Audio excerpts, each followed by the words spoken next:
Hi, I'm Helen. This is the family farm that I live on.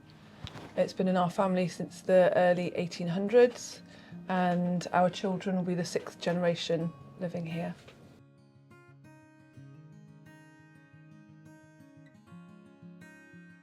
We will pull ourselves away from having this over commodified with animals as well. So we run a thing called a closed flock system or a closed herd system, where we are not buying and selling animals for profits or to get a better breeding or an animal that's going to produce more milk. What we're doing is we're just working with what we've got, because everything that's alive has the potential to fulfill that thing. So a closed flock means not shipping cattle here left, right, centre and making profits out of moving animals around.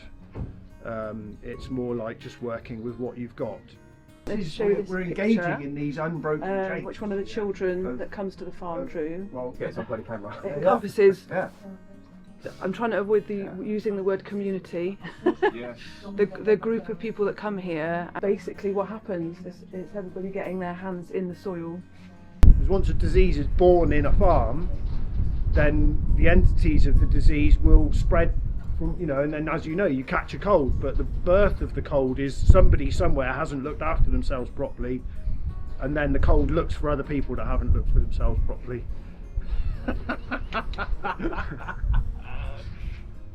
So this one's she's a mixture. She's part Guernsey and part Jersey, and her dad was a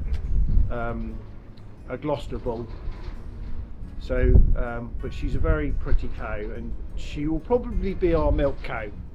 Quite funny with the Bill Gates thing, where he's trying to develop this rumen thing to stop cows from evicting the methane, but it's because they've got their horns cut off that's the problem in the first place. So less cows kept in decent ways with horns would alleviate that problem straight away.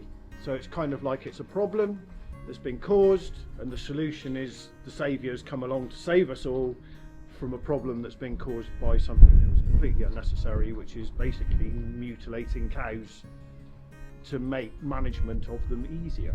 It hasn't been an easy journey. It's been a fascinating, but life is.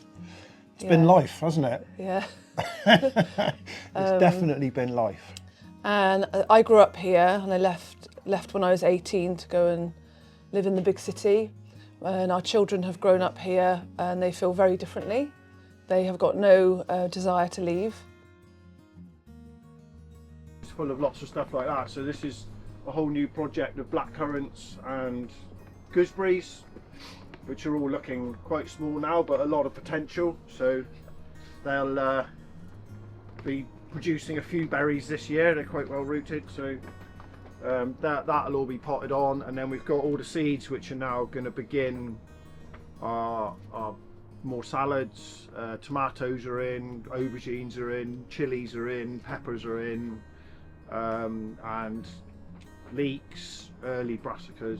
So it's just general, and we are putting a lot of trust in the hope that we'll get some help, because a lot of our work has been row veg, so we do it like a wholesaler version of growing veg. So it's on long rows, and we use a tractor, and we are now redeveloping one of the garden beds where it's going to be short individual beds, and it's all going to be hand managed.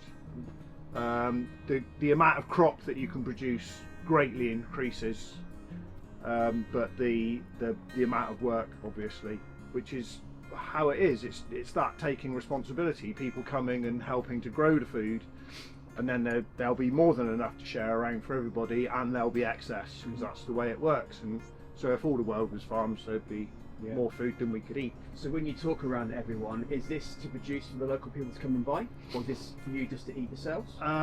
We sell meat, we sell business units, and over the last few years I've not sold any. I just give vegetables.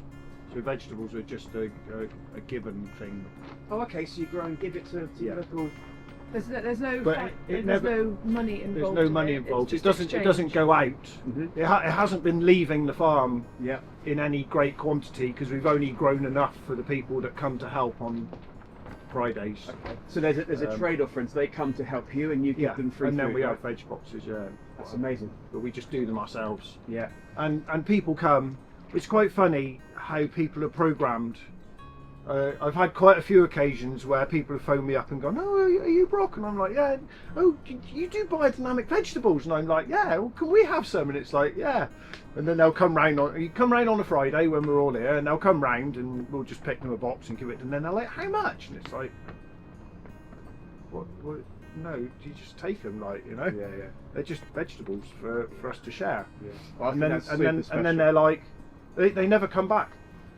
Most people who do that never come. We never see them again. Really? No, they don't know what to do with it. They just kind of really embarrassed that somebody's just given them some vegetables, and they're just.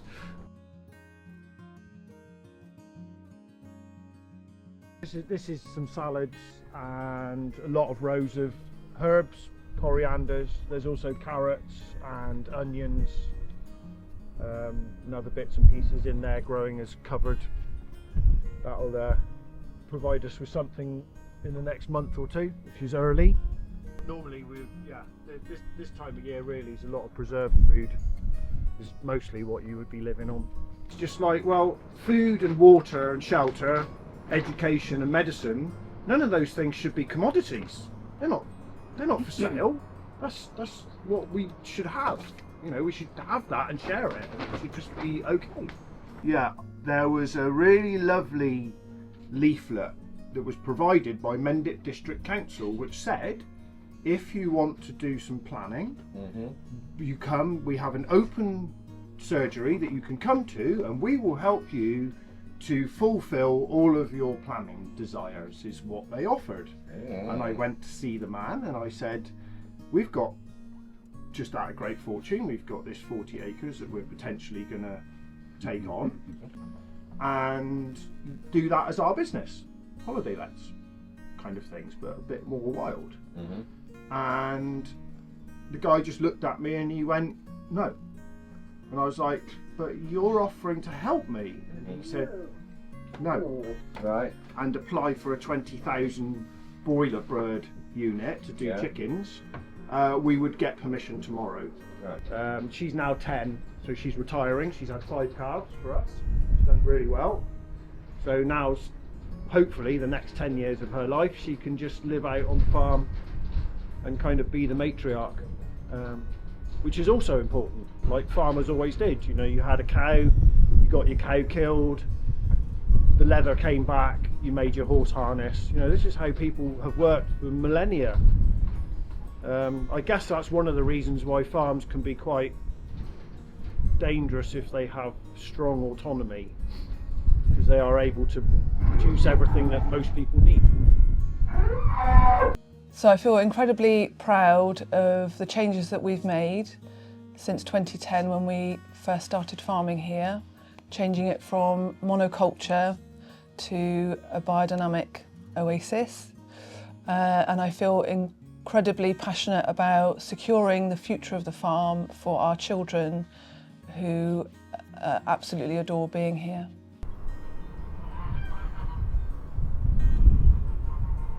This is Samson, and he's been here for 6 years, and he came from a riding school. He was just not very happy where he was. Quite fortunately, the people recognised that, so they relocated him, and he got given to us, and he's my daughter's riding pony, and we've tried to persuade him that pulling a cart might be a great idea. But he doesn't concur with that. He thinks that's a stupid thing for a horse to do. So he's a pet. we have wormwood. That's a big medicine. We use that a lot. There's a few little. This is a loquat, so it's a Portuguese kind of fruit tree. It's a bit of fun, really. So medicinal and culinary herbs.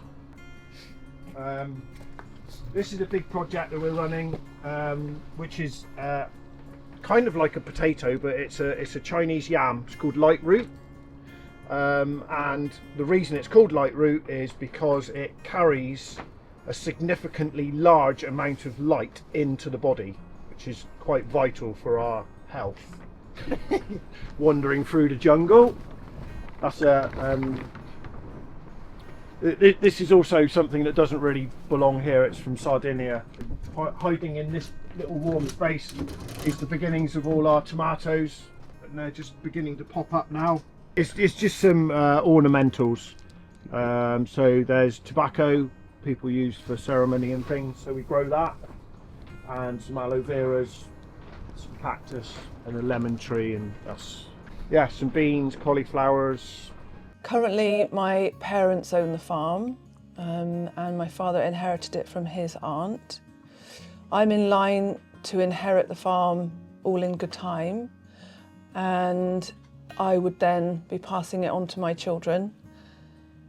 But the current legislation is bringing a threat to that. And so I don't know what their future will look like, and if they could even be here if I'm landed with a inheritance tax bill that completely financially disables us. That I missed the deadline for becoming electronically valid. I think maybe the elementals helped me a little bit there, because then I tried to register my cattle and the system didn't want to know, nor did the people in the system. So I found myself a little bit stuck, because I've got these cattle, you know, I don't want another bull on the farm. We're only a tiny little farm, you know, got a herd of 5 cows. I don't need 2 bulls. 1 bull's excessive really, but I like it that way.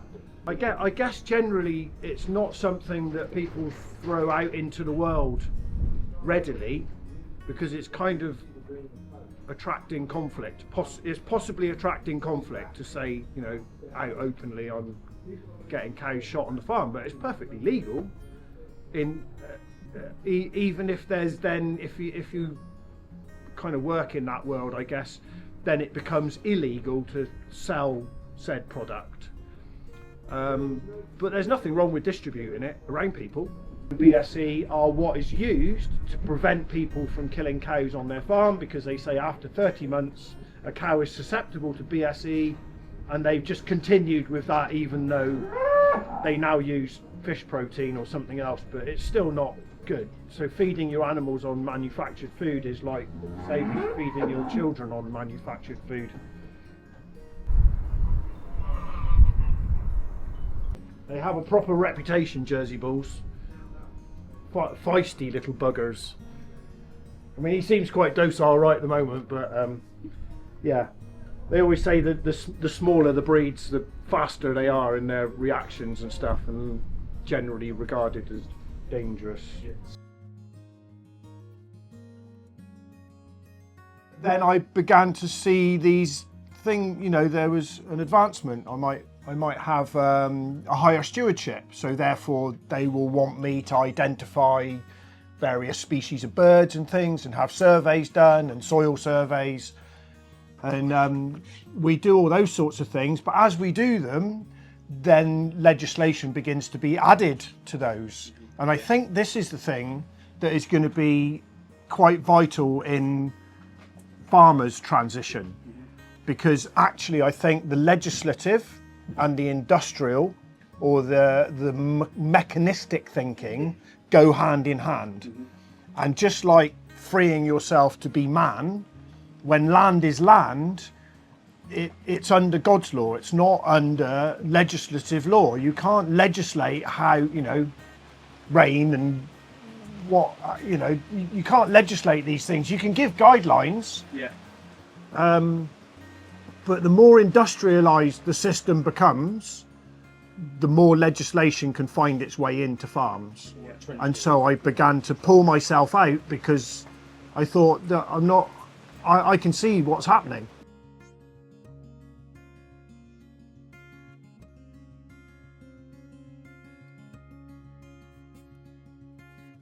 Sprouts and purple sprouting and white sprouting. And we've grown it in long row veg, but we've been hammering away at it for a few years, and it just is not terribly efficient with space, and yeah, it's just a lot of mechanical stuff. So we've began to put these wood chip paths in and make single kind of raised beds, of a style. Yeah, we're going to have a little practice at that. It makes it a little bit more manageable. Like row crop can be very boring if you come to a veg box, come on a Friday morning to come and help work in the gardens, and all your job is hoeing 40 metres of sprouts is a bit of a shit job, whereas little plots just feels a little bit like people can get more into it. It makes it more manageable for people to kind of relay it back into their lives. Oh, I can have a garden that big and I can grow this much in it. It helps to kind of verify those bits a bit clearer.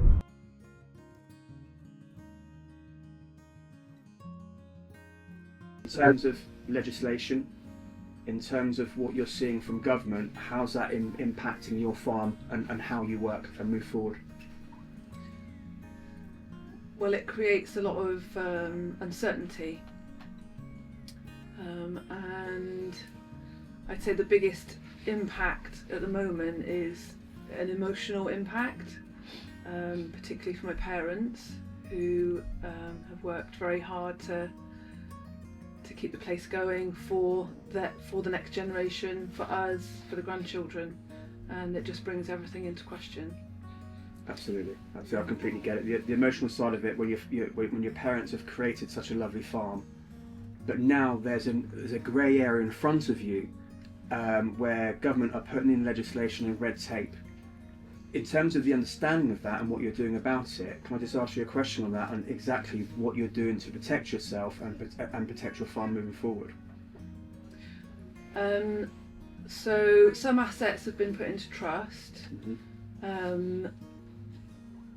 but not all, and to be honest, I really don't know what to do. Okay. And what the best course of action is. Yeah. And that's as far as we've got, as well as seeking advice from a financial advisor. So yeah, it's just about kind of information gathering at the moment. Yeah. But okay, that's fine. So Brock, on our walk around the farm today, you've talked around the grey area in front of you when it comes to legalese and terminology that you didn't quite understand, and you've decided to pull away from it because you didn't understand that you're there to farm. You don't need to be told how to farm and how to manage your lands. Can you give me some insight on that, on how you've kind of pulled away from the system, on what that really means to you? Well, yeah. The main thing is that the relationship that's formed on a farm, so the part that I work with, is that whenever you do a work somewhere, then there's always an entity that is created, which is why war zones never really feel right, because you create a war zone entity that oversees. It's kind of I don't know. It's a being of a gathering. So we're 3, 6, perfect. So we're 9. When you have a gathering of 9, there's always an entity of that meeting. Mm-hmm. This is how the government get away with the legislation on if there's 2 or more people. There's what we're doing is we're doing something quite significant in the world, and I don't really see DEFRA as part of that gathering. Maybe they should be part of that gathering, but they don't really bring that to the table. And I felt like it's always dressed up as guidance, but it's guidance that comes with a threat isn't really guidance. No. And these are the things that just flag up for me, and I'm just like, well, I don't really like that process. And I'm developing this relationship with a piece of land, and that's my job. And if I do it right and honourably, then I will produce a huge amount of diverse crops, and some will fail and some will not. That's why we have diversity, and everybody will have something to eat at the end of the day. But I think that the industrialisation, I think this is where the legislation creeps its way in. So as soon as you industrialise, it's no longer viewed as living, and I see that in the land. You know, when a cow becomes a passport, then because then I look at the way that people work with the cows, and I think, well, why would you treat a living thing like that? You know, which is a very, very difficult conversation to have in the farming world, because everybody is getting up in the morning and everybody is doing their best, and actually industrial farming is what feeds us. I know there's lots of other equations of how small farms all over the world feed everybody, but actually it's the farmers, whatever method they're using is what's feeding everybody, and they're doing it. Yeah. There's really food on the shelves, Yeah. you know, regardless of our attitude to whether it's good for us or not. Doesn't really land on the farmer's shoulders either, because what's leaving their farms is not what ends up on the shelves. Yeah. It gets messed with and, you know, manhandled, and there's very little support. You know, the industry, the corporation supports itself, you know, and it's just inherent in everything. You go to an agricultural college, you're going to be trained by finances from agrochemical companies. They're, you know, the DEFRA, their money is, you know, they probably wouldn't want everybody to know, but, you know, a lot of their funding comes from corporate interests. The way farmers are allowed to spend their subsidies, or at least are encouraged to spend their subsidies, don't keep small-scale infrastructures going. You know, they're encouraged to buy new machinery. In fact, I think the CAP scheme in Europe was just that. A small-scale farmer could get a subsidy of £20,000 in 1 year. They weren't allowed to buy second-hand machinery with it. It had to be brand new machinery, so it only went to corporations. Yeah. And the money, and they're just protecting their assets. They're very clever. It's a brilliant business model. Yeah. Probably one worth following. Yeah. Absolutely. So Yeah. you've talked about getting up every day and doing your best. You've talked around a bit of confusion that's in front of you on how you move forward, and looking for that support. So just on that support element, what is it that what is going to be your next steps in looking for that support? Where are you going to go? I would really love to invite someone to help that can share the knowledge that they have to manage this, support, education, help from yourselves. Well, yeah. From the Sovereign Project. Yes, yeah. Sovereign Project is here. Is the magical hidden power that we're all looking for is inside here. This is we are the unlimited batteries. That's why we're being farmed. We're the power source. Yeah. And it's inside here that the power source exists. And I think that is really important for people to embrace, because once you feel powerful in yourself, regardless of your paperwork or what you've done, then you begin to realise that what happens next you can generate. And so that's really where I see the value of the Sovereign Project is that's what you bring to the table.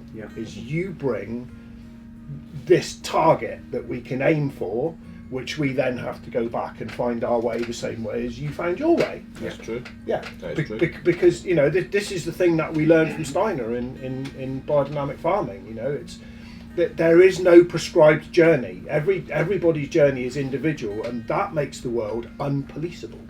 Yes. I think you're correct, is that a lot of people fail in this game because they're looking for a saviour. But you're absolutely correct, the saviour is you. So that's you, it's you. Yeah. You have to save yourself. The Sovereign Project, we cannot do it for you, but what we can do is share our knowledge. And like you said, you'll take the knowledge in, you'll absorb it, understand it, and then you'll have the tools that you need to save yourself. So this is what we're going to be doing. Because you've asked for our help, we can now offer our help. And what we do is we explain to you how the system actually works. So there's a complicated system of commerce that the average person does not realise exists, and they are pulled into it, and they don't understand what's going on, and they'll make mistakes. They'll make mistakes like petitioning and protesting and all this sort of stuff, which is a big mistake, because what you're doing is you're protesting against something that you are not obligated to follow, but by the act of protesting or petitioning, now you are, because you've accepted the obligation. So that is not a way forward. So what you should be doing is understanding the issue at hand. You've got to understand what is going on, so then you will know what the answer is. So we're going to start talking about legislation. So before you start fighting legislation, which you should never do, you should never fight legislation, you should never fight government. That's a big mistake. One of the things you've got to do is understand what it is. So legislation means offerer of law. It comes from a legislator. So you go, okay then, what does offerer of law mean? It means they're offering you something within a contract. So it's all offered to you. You can turn it down, you go, no thank you, I decline. You can never refuse, because if you refuse, then what you're doing is you're accepting the obligation, but now you're refusing. So you should never do that. You can't do non-compliance. You say, I'm not complying, because that also means, well, I know I should comply, but now I'm not. So you've contracted again. This is this sneaky system of commerce of getting you to contract when you don't realise you are. So you've got to understand all this terminology. So legislation is offer of law, but it's law within contract, which becomes legal. So the word legal will always reference a contract or a jurisdiction. As soon as you understand that bit, you can start questioning the contract and the legislation. So if someone starts trying to force legislation onto you, you can challenge that and go, well, hang on a minute, am I obligated to follow it? And that is when you put them on the back foot. That's when they start retreating, because unless you've actually contracted and signed the contract, then you haven't truly consented to it. So they'll start backing down. So you've got to stand your ground. Standing your ground is, like you spoke about earlier, is about being in your own power. Because you've got to pull back your power. You've got to become responsible for your life. This is the key to it. The Sovereign Project is much more than just paperwork. It's all about being responsible for your own life and having your own power. Once you've got your own power, you're ready to take on all these problems, and then you can use all the tools to do so. And we spoke about paperwork and contracts earlier. Too many people are losing this game because they're downloading templates from the internet, signing it and sending it off without no knowledge of what that is. That's not your paperwork, and that's why it fails. Your paperwork comes from you. It's the extension of your power. You're putting down your law on the paper and you're signing it, saying that is my law, and then you're handing it over to them. And that's where the power comes from. It's the extension. The paperwork is the extension of your authority. So when you start learning this stuff, you can start looking at all the terminology, the tricks that they use. We're just going to touch very briefly on contracts. Contract law is very, very easy to understand. There's some very basic things. To be in contract means there's got to be two signatures on the document. Because to be in contract means that you have an agreement with someone else. So that someone else, their name must be on it. So if someone says that you're in contract with somebody, then you have the right to see the contract. Can I please see the contract that's got my signature on it and your signature on it, where I've agreed to pay the inheritance tax? One thing we've got to cover, we spoke about this earlier, is that tax is in fact contractual. You cannot be forced to pay it. In fact, you cannot be forced to do anything, because at that point the people who hide behind the legal fiction called government, they fail, they lose. They can't force you. They've got to trick you into entering into a contract. So tax is contractual. You have to consent to it, but they don't make it easy. It's not like the tax man knocks on your front door and says, we've got a contract here, would you like to pay tax? And you go, yes please, and you sign it, and then he signs it. It's not that easy. They will trick you by doing something like self-assessment. Self-assessment is an offer. You don't have to do it. There's no law saying you have to do it, but people think they do. Another way they do it is like if you're self-employed, you can't be self-employed. That's an oxymoron. How can I employ myself? Am I my boss and I'm the employee at the same time? Doesn't make any sense. Employment is a legal term. They're tricking you. So employees are taxable. But if someone works for you and you pay them a fee, that is not taxable. So they'll trick you with other terminology like wages, income. These are taxable. These are legal terms used within their legal system. So the judge, let's say you go into court and the judge says to you, do you have an income of £50,000 a year? If you say yes, you've agreed to the legal term income, therefore you've agreed to the tax. That's how they trap you. And then of course you're going to pay the tax. It's like for council tax, for example. You go to court and the judge says, did you receive a council tax bill? If you say yes, you've agreed to the bill, haven't you? You said, yes, Your Honour, I've received a bill. That means you've accepted it. That means you've got to pay it. You've lost the game. So it's this dirty trick that they use. So once you start learning this and you start learning about contracts, you can start playing the game. You can stand in your own power and you can start asking these bureaucrats, these people who work for these organisations like the council and all the rest of it, and you put the pressure on them. And you say, I need to see the obligation where I have to do the thing you're telling me I have to do, where I have to pay the tax. I need to see the obligation that I agreed to, and that is when you'll see a retreat. That's how you handle this thing. Now, we get it. Doing it on your own is going to be quite tough, and it is tough for a lot of people to do this, and I understand that. But the good news is there's hundreds of thousands of people waking up to this now, and people are learning this on a rapid pace. And when there's enough of us, we're all going to be asking this same question, and this is when you're going to see all these bureaucrats with their red tape start legging it and running, and that's when you win. So now you understand the situation, you're now in a better position to plan what it is you want to do. Got any questions?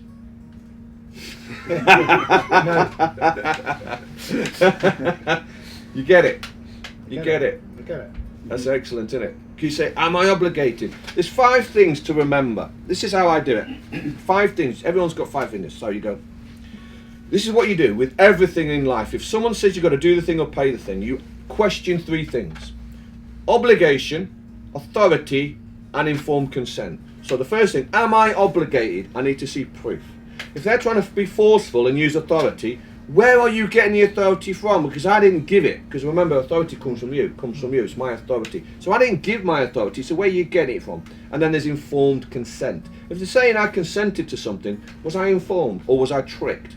If you were tricked into a contract, it becomes null and void. Because you can't be tricked into a contract. And then there's 2 other things that you should always be looking into. To be obligated to pay anybody, it can only be 2 ways. Contract or trespass. That's it. So if someone says to you, you have to pay the thing, whatever it is, you say, well, can I see the contract, please? And if there's no contract, well, are we talking trespass? Have I harmed somebody? And if I've harmed somebody, I need to know who they are. Who's the victim? What have I done? And that is the only way that you can be in debt with anybody. Contract or trespass. So if you can remember those 5 things and you apply it to everything in your life, you're 99% there. That's it. That's how easy it is when you understand what's going on. Yeah. Remember those 5 things.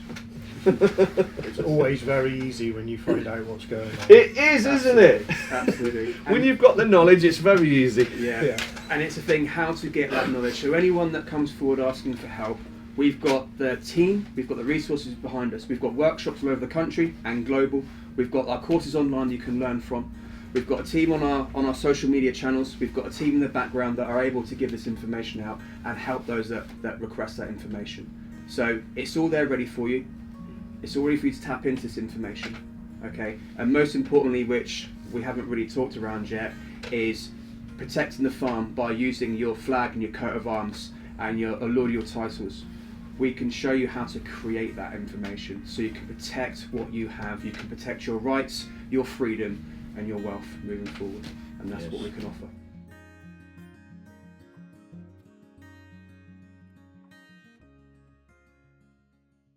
That'd be really powerful if the farmers would just do, where's the contract? But we could even do a march. That's not a protest. But with